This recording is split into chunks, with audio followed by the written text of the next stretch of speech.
पूरा लोकल।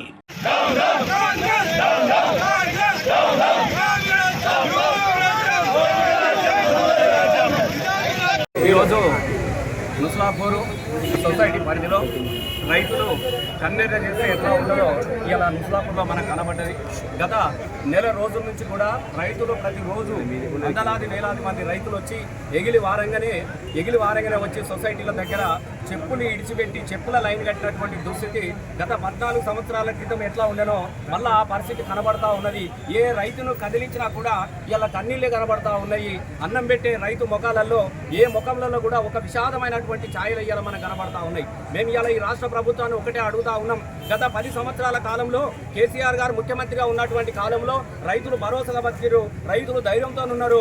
రైతులు అనేవాడు ఇంటికాడ తీసుకొచ్చి యూరియా బస్తా వేసుకున్నటువంటి పరిస్థితే లేకుంటే అర్ధరాత్రి అయినా పర్వాలేదు, ఎంత రాత్రి అయితే అంత రాత్రి యూరియా బస్తాలు మనకు అవైలబుల్గా మనకు కనబడ్డాయి. మరి ఇవాళ ఆ పరిస్థితి ఎందుకు లేదని మేము ప్రశ్నిస్తూ ఉన్నాం. ఎందుకంటే గతంలో కూడా వర్షాలు లేక చాలా మంది వరి పంటనే తక్కువ వేసుకున్నారు.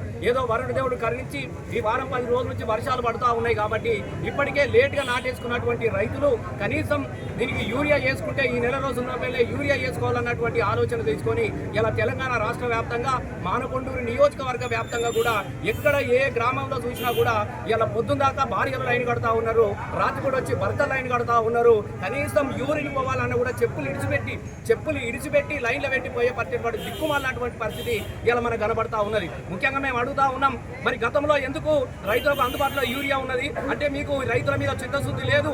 ఎప్పుడు కూడా ఎదుటి పార్టీ వాళ్ళని ఏ విధంగా కొనుక్కోవాలి, కేసీఆర్ని ఏ విధంగా బదనాం చేయాలి, కేసీఆర్ను ఏ విధంగా ప్రజలను అప్రతిష్ట పాలు చేయాలన్నటువంటి ఆలోచనే తప్ప ఇలా వానకాలం వస్తూ ఉన్నది.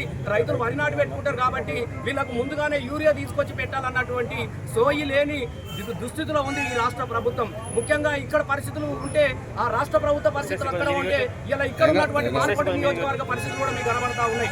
ఇలా ఈ టైంలో సింగిల్ విండో చైర్మన్లు కొంతమంది సింగిల్ విండో చైర్మన్లు కనీసం ఎరువులు రైతులకు అందించాల్సినటువంటి సింగిల్ విండో చైర్మన్లను కూడా వడ్లు కొనుగోలు చేసినట్టుగా ఇలా చైర్మన్లను తీసుకొని పోయి నేను ఒకటే అడుగుతా ఉన్నా ఈ ప్రాంత ఎమ్మెల్యే గారికి, అయ్యా పర్వాలేదు సింగిల్ విండో చైర్మన్లను తీసుకొని పోతున్నాం అంటే ముఖ్యమంత్రి దగ్గర కలిసి మీ ఇలా యూరియా ఇవ్వాలి, మాకు యూరియా ఇబ్బందులు ఉన్నదేమో అని చెప్పేసి చైర్మన్లతో అడిగిస్తారని అనుకుంటే వాళ్ళ కాంగ్రెస్ కండోగా రావడం అనేది నిజంగా రైతులు చాలా నవ్వుకుంటా ఉన్నారు. ఇలా నీ పరిస్థితికి ఇది అయ్యా, నీకు నీ పార్టీ కండువాలా చేరుకోలేదని మీద ఇంట్రెస్ట్ ఉన్నటువంటి ఈ రైతుల మీద ఎందుకు లేదా నేను అడుగుతా ఉన్నాను.